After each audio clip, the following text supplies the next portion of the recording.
بسم الله الرحمن الرحيم. الحمد لله رب العالمين، والصلاة والسلام على نبينا محمد وعلى آله وصحبه أجمعين. أما بعد، هذه المادة علوم القرآن، أول ما نبدأ به من المسائل ما تعريف علوم القرآن. أنت حتى تدرس شيئا أول ما يتبادر إلى ذهنك ما هذا الشيء أصلا، ما تعريفه. فعلوم القرآن هذه المادة، ما معنى علوم القرآن؟ نقول تعريف علوم القرآن، هذه المادة، هذه الكلمة علوم القرآن كم كلمة؟ أحسنت. فنعرفه عن طريق الإفراد ثم عن طريق التركيب. عن طريق الإفراد كيف؟ يعني نأخذ كل كلمة لوحدها ونعرفها، ثم نأخذ الكلمة الثانية ونعرفها، ثم نضم الكلمتين على بعض ونعرفهم. فالآن نأخذ علوم القرآن باعتبار الإفراد. قال أول مطلب تعريف اللغة، العلم في اللغة والاصطلاح. العلم ما هو؟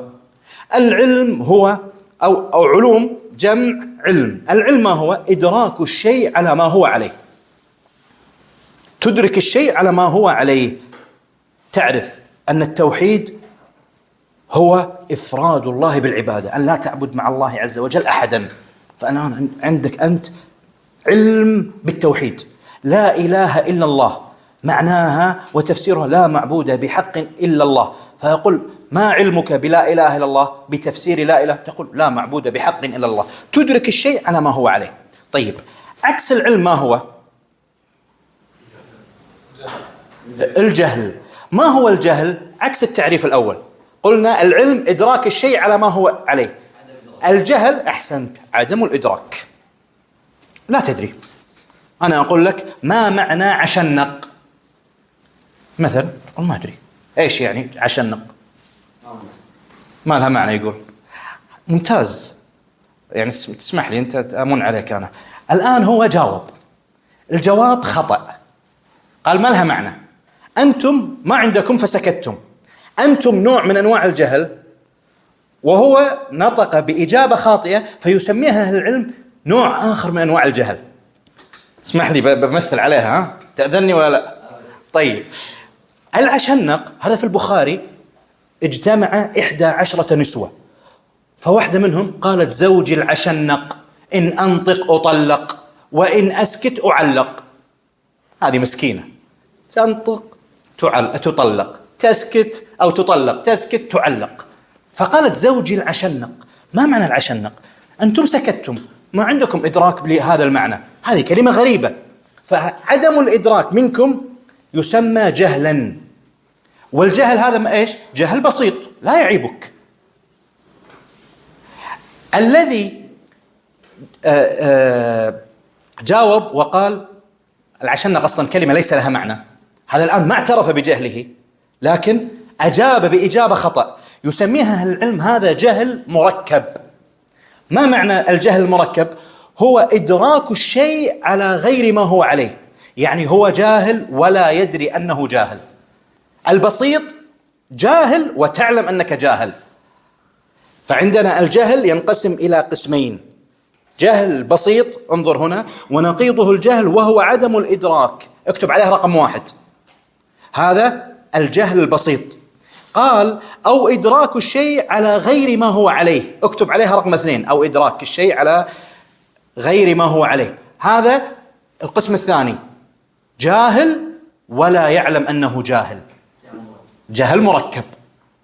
يقول العمريطي في نظم الورقات، وهو يقول بيتا يذكر فيه قسمي الجهل، قال بسيطه، يعني الجهل بسيط، الجهل بسيطه في كل ما تحت الثرى. ماذا يوجد تحت الأرض؟ أشوف شنو تحت الأرض وأعرف.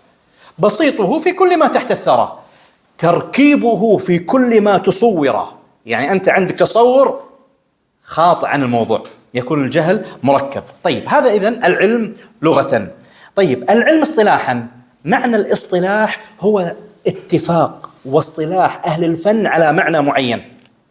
هذا الاصطلاح أنت تسمعون المصطلح من الصلح، هل بينهم هوشة، بينهم معركة؟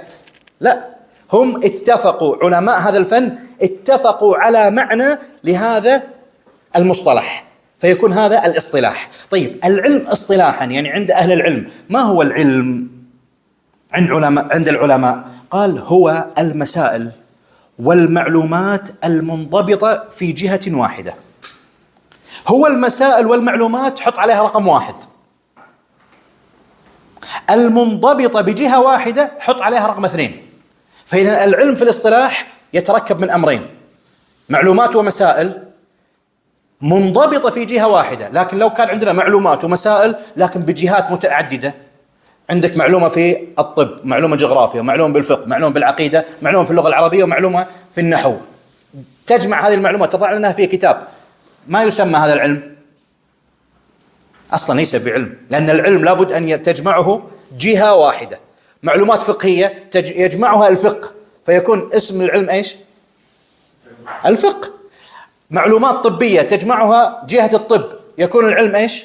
الطب. وهكذا كلما توسعنا في المعلومات ربما المعلومة تحتها معلومات، وكلما ازدادت هذه الجزئية تكون هذه الجزئية علم برأسه، تكون علما برأسه. هذه الفقرة الأخيرة، قال: وكلما اتسعت بعض فروع علم ما يسمى هذا العلم الفرعي علما كذلك، لجمعه مسائل منضبطة بجهة واحدة. فعندنا مثلا علم اللغة العربية يشمل مثلا النحو، البلاغة، الصرف. إذا توسعنا في النحو كثيرا وأخذنا التفاصيل يكون علم النحو علما برأسه. إذا توسعنا بعلم البلاغة برأسه يكون علما. وكذلك الصرف. مثلا الطب، لو نقول علم الطب يشمل جميع أنواع العلوم الطبية، للرأس، للأسنان، للمعدة، للظهر، للعظام، إلى كل شيء. إذا أردنا أن نذهب إلى فرع من فروعه مثلا الأسنان، وأردنا أن نأخذ تفاصيل علم طب الأسنان، يكون طب الأسنان هذا الفرع يصبح أصلا ويكون علما برأسه. وهكذا. المهم هذا الأمر سهل يعني. المهم أن العلم لغة إدراك الشيء على ما هو عليه، ونقيضه الجهل، وهو على قسمين: بسيط ومركب. العلم اصطلاحا مجموعة مسائل ومعلومات تجمعها جهة واحدة. طيب، هذا العلم لغة واصطلاحا. ثم اذهبوا معي إلى القرآن. الآن نريد أن نعرف عن طريق صفحة 14. نريد أن نعرف العلم، عرفناه لغة واصطلاحا. الآن نريد أن نعرف القرآن لغة واصطلاحا. القرآن في اللغة أطالوا هنا جزاهم الله خيرا في تعريف القرآن لغة، وأنا سأعطيكم إياها، يعني سألخص هذا الكلام الطويل وسأقول لكم بالنهاية ما هو الراجح وما هو الذي لابد أن يبقى في أذهانكم وتحفظوه. أول شيء، القرآن باللغة ما معناه؟ هناك اتجاهان للعلماء. بالبداية تصور هناك اتجاهان للعلماء. اتجاه يقول القرآن لغة هو اسم جامد. ما معنى الجامد؟ أي الاسم الذي لم يؤخذ من غيره، وضع علما على معناه. مثل إيش؟ مثل أقول لك مثلا من الأسماء الجامدة اسم السائق عندنا دلور. إيش معناه؟ عندنا أيضا مثلا عامل اسمه راجو. مشتق من أي معنى هذا الاسم راجو؟ من الرجاء؟ لا، اسم أعجمي أصلا. ماذا نقول؟ هذا اسم جامد وضع على هذا الشخص. فهذا فريق واتجاه للقرآن أنه اسم جامد وضع على كلام الله عز وجل. من أين مشتق؟ غير مشتق على شيء، بس هذا اسم للقرآن فقط وانتهينا. هذا قال هو قول جماعة منه الإمام الشافعي والخطيب البغدادي واختاره السيوطي. طيب، الاتجاه الثاني قالوا لا، القرآن اسم ليس جامدا، مشتق. ايش يعني مشتق؟ يعني أخذ من غيره، من معنى أخذ من غيره. يعني مثلا اسم خالد مأخوذ من ايش؟ من خلد، معنى الخلود. طيب، عبد الرحمن، العبد مأخوذ من ايش؟ من العبودية. الرحمن مأخوذ من الرحمة، مشتق أيضا، إذن مشتق من غيره. فقال القرآن أيضا مشتق من غيره. إذن هذان اتجاهان، واضح الآن؟ نأخذ الآن هذا يعني الآن اتجاهان كبيران. الاتجاه أنهم قالوا مشتق اختلفوا، لما سألناهم طيب أنتم يمن تقولون القرآن مشتق، مشتق من إيش؟ اختلفوا على قولين. بعضهم قال مشتق قرآن من قرأة، قرأة أن تقرأ القرآن، فإذا القرآن من القراءة، من قرأة. القول الثاني قالوا لا، القرآن مشتق من قرنة، من الاقتران.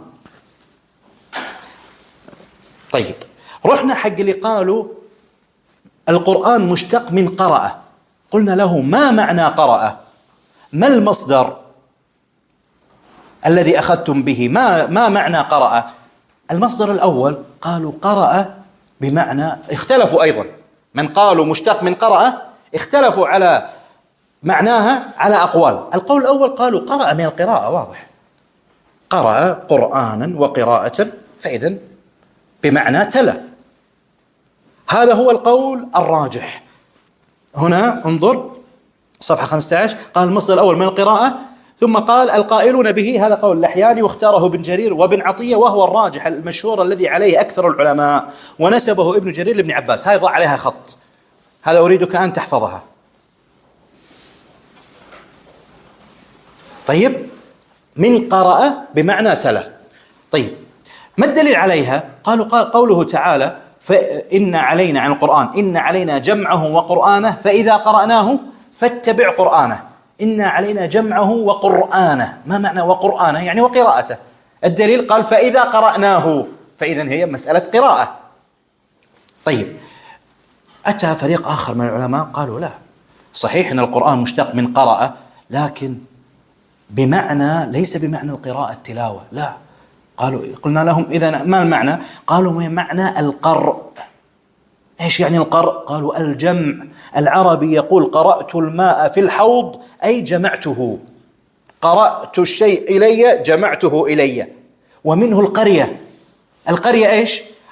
تجمع مجموعة من الناس وبيوت في حي معين، ليس من التلاوة. القرية يقول القرية من إيش؟ تقولي والله القراءة إيش؟ ما في قراءة، من جمع، من الجمع. فإذا هذا هو القول الثاني. طيب لماذا سمي القرآن بمعنى القرء وهو الجمع؟ قالوا لأنه يجمع آيات وسور، أو يجمع عدة علوم، أو يجمع ثمرات العلوم السابقة، جمع أشياء كثيرة القرآن. طيب القول الثالث، هؤلاء الذين قالوا مشتق من قرأ، قالوا لا، ليس من القرء وليس من قرأ، إذا من إيش؟ قالوا من الإقراء بمعنى الإظهار. قالوا إيش علاقة القرآن بالإظهار؟ قالوا واضح، القرآن فيه ظهور بألفاظه وفيه ظهور بمعانيه. أما بألفاظه أنت لما تقرأ القرآن تظهرها أم لا تظهرها؟ تقول الحمد لله رب العالمين، أظهرت الكلام. الرحمن الرحيم، اقرأ علي القرآن، تظهر اللفظ. طيب المعاني كيف؟ يعني المعاني ظاهرة على جميع ما عداها. معاني القرآن ظاهرة على كل معاني ما عداها، أنفع وأفضل وأحسن. طيب هذا كله ممن قال أن القرآن مشتق من قرأ. تذكرون أول شيء قلنا إما نقول اسم جامد أو مشتق. المشتق إما قرأ وإما قرنة. قرأ اختلفوا على ثلاثة. طيب قرنة الآن اشتقاق الثاني، قالوا قرن بمعنى الاقتران. هذا قول ضعيف، ضعفوه عندكم في الكتاب لكن ذكروه. قالوا مشتق من الاقتران، وهو ربط الشيء بالشيء، والآيات مرتبطة بعضها في بعض. القول الثاني قالوا لا، قرن ليس من الاقتران بل من القرائن، وهي المتشابهات والمتقاربات، وكثير من الآيات متشابهة ومتقاربة. الله نزل أحسن الحديث مثانية. الله نزل أحسن الحديث كتابا متشابها مثانية، متشابه، فالقرآن متشابه. طيب التشابه لفظي مثل فبأي آلاء ربكما تكذبان، مثل التشابه المعنوي أيضا ليس فقط اللفظي، وهو المعاني الذي بثت في القرآن كالتوحيد كالأخلاق كقصص الأنبياء متشابهة. طيب هذا القرآن لغة. طيب صفحة 18، ما تعريف القرآن؟ اصطلاحا. هذا تعريف القرآن اصطلاحا أنتم تعرفونه، ذكرنا فيه. قول.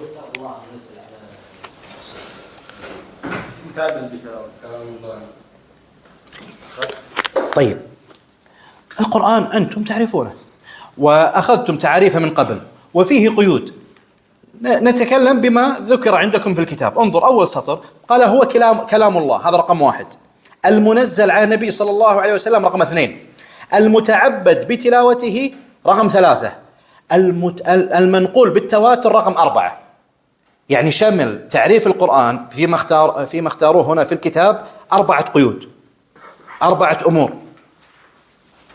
كلام الله يخرج كلام غير الله عز وجل، ككلام الإنس، ككلام الجن، ككلام أي أحد غير الله عز وجل، فإذا القرآن كلام الله جل وعلا. القيد الثاني المنزل على النبي صلى الله عليه وسلم، حتى يخرج كلام الله المنزل على غير النبي صلى الله عليه وسلم. كلام الله المنزل على موسى ماذا يسمى؟ المنزل على عيسى، وهكذا. فإذا عندنا القرآن كلام الله المنزل على محمد صلى الله عليه وسلم. أيضا يخرج كلام الله الغير منزل. هل كلام الله كله منزل؟ لا، هناك كلام لله عز وجل كلام قدري يسمى.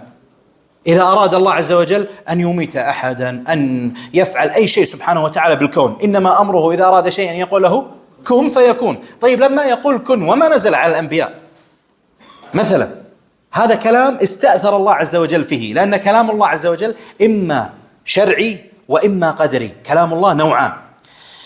النوع الأول الكلام القدري، وهو الكلام النافذ على جميع المخلوقات، لا بد أن يقع، إنما أمره إذا أراد شيئا أن يقول له كن فيكون. هذا كلام قدري. عندنا النوع الثاني من كلام الله الكلام الشرعي، هو الكلام الذي أنزله الله على الأنبياء للناس ليهتدوا به.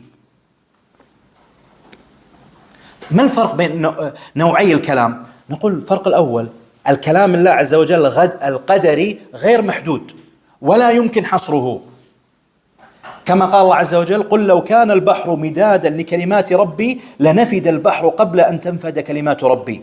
أما الكلام الشرعي القرآن المبدوء بالفاتحة المختتم إيش؟ القرآن بالناس، فإذا محصور ونعرف بدايته ونعرف نهايته بالنسبة للقرآن. هذا الفرق الأول بين الكلام القدري والكلام الشرعي. الفرق الثاني الكلام القدري غير منزل على الأنبياء. الله عز وجل يأمر الملائكة مثلا أن تنزل مطرا، هذا ليس الكلام الشرعي. أما الكلام الشرعي هو الوحي الذي ينزل على الأنبياء. الفرق الثالث أن الكلام القدري أعم وأشمل من الكلام الشرعي، فكل كلام نزل على الأنبياء نزل بأمر من الله عز وجل، فإذا كل كلام شرعي هو قدري، وليس كل كلام قدري هو شرعي. طيب إذن هذا القيد الثاني المنزل، ثم وضعوا القيد الثالث هم على النبي صلى الله عليه وسلم. فإذا صارت القيود بدل 4 5. على النبي صلى الله عليه وسلم يخرج الكلام الذي نزل على غير النبي صلى الله عليه وسلم كما شرحته لكم آنفا، الذي نزل على موسى التوراة، الذي نزل على عيسى الإنجيل. طيب المتعبد بتلاوته كلام الله المنزل على النبي صلى الله عليه وسلم المتعبد بتلاوته، يعني هناك كلام لله عز وجل منزل على النبي صلى الله عليه وسلم غير متعبد بتلاوته، مثل الحديث القدسي. طيب كيف الحديث القدسي؟ أنا من أقرأه وأنا أتعبد الله عز وجل بقراءة كلام الله، كلام الرسول صلى الله عليه وسلم، ما لي أجر؟ قالوا بلى. إذن ما معنى غير متعبد بتلاوته؟ يشمل أمرين. الأمر الأول غير متعبد بتلاوته يعني في الصلاة ما ينفع تصلي بحديث قدسي تقول الله أكبر يا عبادي إني حرمت الظلم على نفسي وجعلته بينكم محرمة. ممكن الصلاة تصح بهذا حديث قدسي؟ ما يمكن. الأمر الثاني المتعبد بتلاوته المقصود فيه أنه له أجر خاص، الحرف ب10 حسنات، هذا خاص بالقرآن. طيب القيد الخامس قال المنقول بالتواتر. المنقول بالتواتر يعني يخرج بهذا غير متواتر، سواء قراءة صحيحة أحادية هذه ليست بقرآن، أم قراءة شاذة لم تصح أو لم توافق اللغة العربية. أيضا غير يعني يخرج بالمنقول بالتواتر منسوخ التلاوة. فإذا منسوخ التلاوة ما نسخ لفظه، مثل مما قيل أن مما نزل من القرآن ثم نسخ اللفظ: والشيخ والشيخة إذا زنيا فارجموهما البتة. هل قرأتم هذا في القرآن؟ مع أنها نزلت لكن نسخت، فلما تنسخ لم تنقل إذا بالتواتر أنها من القرآن، فلا تدخل في تعريف القرآن. فإذا هذا تعريف القرآن لغة واصطلاحا. باختصار خلاصة الكلام هذا الطويل عن القرآن، طولنا، أن القرآن إما مشتق وإما جامد. المشتق إما مشتق من قرأ أو مشتق من قرن. أحسنت. المشتق من قرأ اختلفوا على 3 معاني: من قرأ بمعنى التلاوة، من قرأ من القرء وهو الجمع، من الإقراء وهو الإظهار. وقرن اختلفوا على معنيين: من الاقتران ومن القرائن. طيب هذه اللغة، طيب ما في قول واحد نحفظه وخلاص؟ بلى، قول واحد تحفظه وخلاص هو القول عليه الجمهور في اللغة، وهو أن القرآن لغة مشتق من قرأ بمعنى تلاوة. هذا هو الذي تحفظونه. طيب، والقرآن اصطلاحا معروف: كلام الله عز وجل المنزل على محمد صلى الله عليه وسلم المتعبد بتلاوته المنقول بالتواتر. 5 قيود. طيب الآن نريد أن نجمع الكلمتين. أخذنا الآن علوم لغة واصطلاحا وقرآن لغة واصطلاحا. طيب علوم القرآن كفن، كتعريف للمادة، ما معناها؟ نقول هنا انظر صفحة 11، ارجع وياي.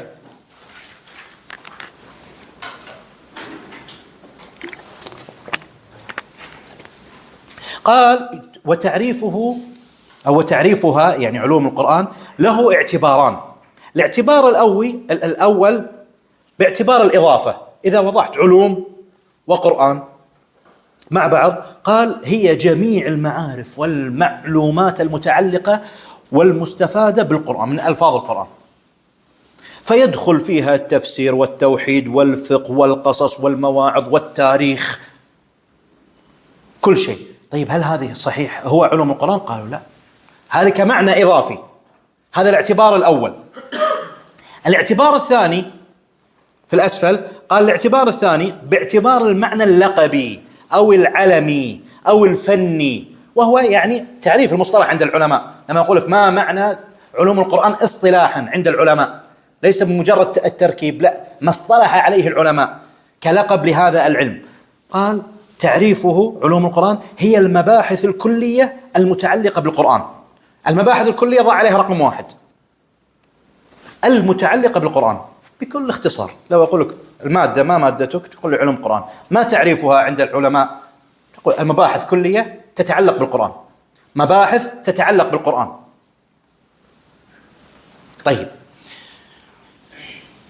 ثم زيادة في التفصيل، هو قال من جهة نزوله وجمعه وكتابته ونقله إلى آخره. هذه أمثلة سندرسها، يعني هي مباحث تتعلق بالقرآن، هذا هو التعريف. لكن من باب الزيادة ممكن تقول مثل المكي والمدني، أسباب النزول، فضل القرآن، أي موضوع سنأخذه. لكن هي التعريف المنضبط مباحث كلية تتعلق بالقرآن. طيب، بهذا نفهم أن علوم القرآن يمكن أن تكون هي العلوم التأصيلية والمقدمة الأساسية لأحد أمرين: إما لتفاصيل العلوم المتعلقة بالقرآن، أو علوم القرآن هذه المادة هي مقدمة لعلم التفسير، حتى تعرف أنت تفسير كلام الله سبحانه وتعالى هو الأصل. تذهب أن تقرأ كلام الله عز وجل وتقرأ التفسير. طيب حتى تتأهل للقراءة في التفسير وتفهم وتستطيع أن تفهم، ادرس علوم القرآن. حتى لما تأتيك في التفسير مثلا أسباب النزول، تعرف ما معنى أسباب النزول. تقول لك هذه سورة مكية، تعرف ما هي المكية. هذه مدنية، تعرف ما هي المدنية. هذه آية مبنية على التوقيف، تعرف إيش يعني توقيف. إلى آخره. فإذا هذا العلم مدخل إما إلى علم التفسير أو إلى التفاصيل المتعلقة بالقرآن. ثم ذكر أمور تشهد لهذا المعنى، وهو قال أن بعض العلماء يسمي علوم القرآن أصول التفسير، فكأنه جعل هذه المادة هي مقدمة وأصول للتفسير. وأيضا ذكروا من الشواهد أن التفاسير المطولة كالطبري كالقرطبي كالقديمة المحرر الوجيز أو المتأخرين ابن عاشور جعلوا في مقدمات كتبهم مباحث في علوم القرآن. علوم القرآن لماذا؟ كأنهم يقول هذه مقدمة أساسية حتى تفهم التفسير. وأيضا أكبر من أوسع كتب علوم القرآن كتاب الإتقان في علوم القرآن. لمن؟ للسيوطي.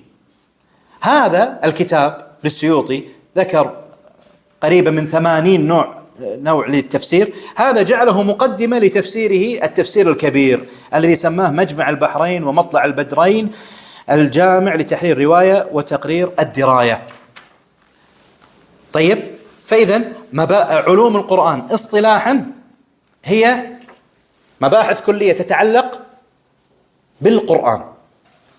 الآن نلخص علوم القرآن لغة واصطلاحا. العلم لغة ايش؟ إدراك الشيء على ما هو عليه وهو نقيض الجهل. اصطلاحا مجموع مسائل ومعلومات تجمعها جهة واحدة. القرآن من قرأ بمعنى تلا.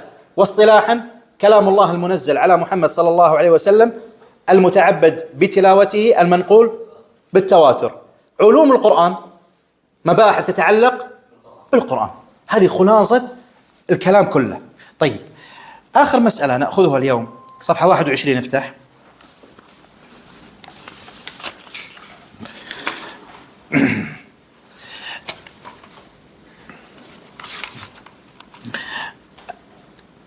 القرآن والحديث القدسي.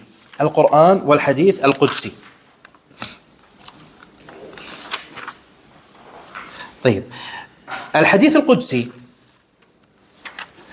القدسي قال: ما هو الحديث القدسي؟ الحديث لغة هو الكلام. الحديث هو الكلام، لهذا قال الله عز وجل: فبأي حديث بعده يؤمنون، يعني بأي كلام. طيب، القدسي باللغة من ايش؟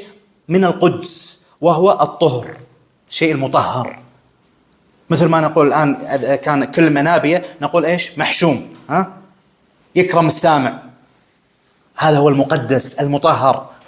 طيب، والمراد بالقدسي إما الذات المقدسة أو الموصوفة بالقدسية. طيب، التعريف الاصطلاحي الحديث القدسي ما تعريفه اصطلاحا؟ ذكر لك عدة تعريفات.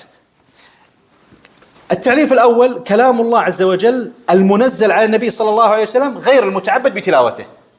نفس تعريف القرآن، لكن قلنا المتعبد بتلاوته حتى يخرج الحديث القدسي. طيب، الحديث القدسي كلام الله المنزل على النبي صلى الله عليه وسلم غير متعبد بتلاوته. هذا هو القول الراجح، تستطيع أن تكتب عليه. هذا هو التعريف المختار والقول الراجح. بعضهم عرفه ما أضافه النبي صلى الله عليه وسلم إلى الله من غير القرآن، وبعضهم قال ما كان معناه من الله ولفظه من النبي صلى الله عليه وسلم. وهذه التعاريف منتقدة. أفضل هذه التعاريف الأول. طيب، أمثلة على الأحاديث القدسية، انظر صفحة 22.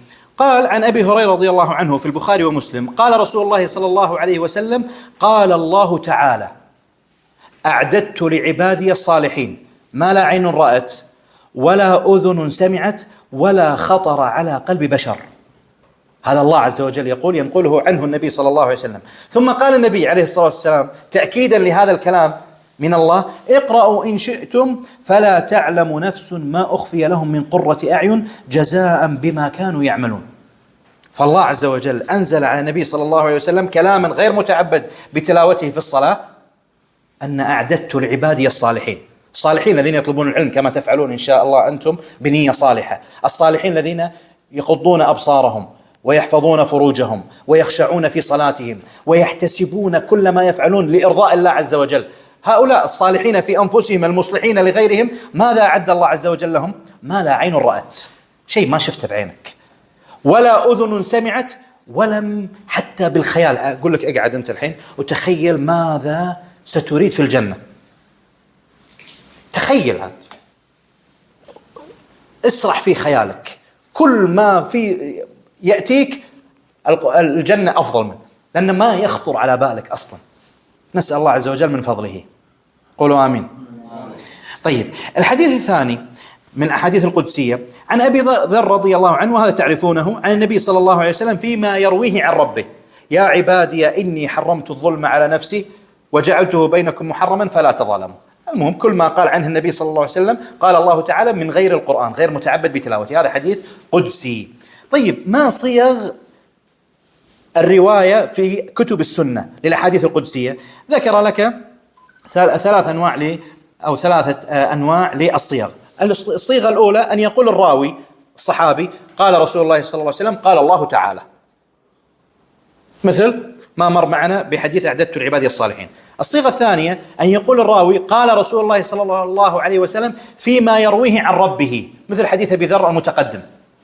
الصيغة الثالثة أن يقول الراوي قال رسول الله صلى الله عليه وسلم يرفعه، يعني يرفعه لله عز وجل، يعني يقول هذا من قول الله. ولم يذكروا لهذا النوع مثالا، وأنا ما مداني أني أبحث عن مثال لهذا، أن الرسول صلى الله عليه وسلم يقول عنه الراوي أنه رفعه إلى الله سبحانه وتعالى.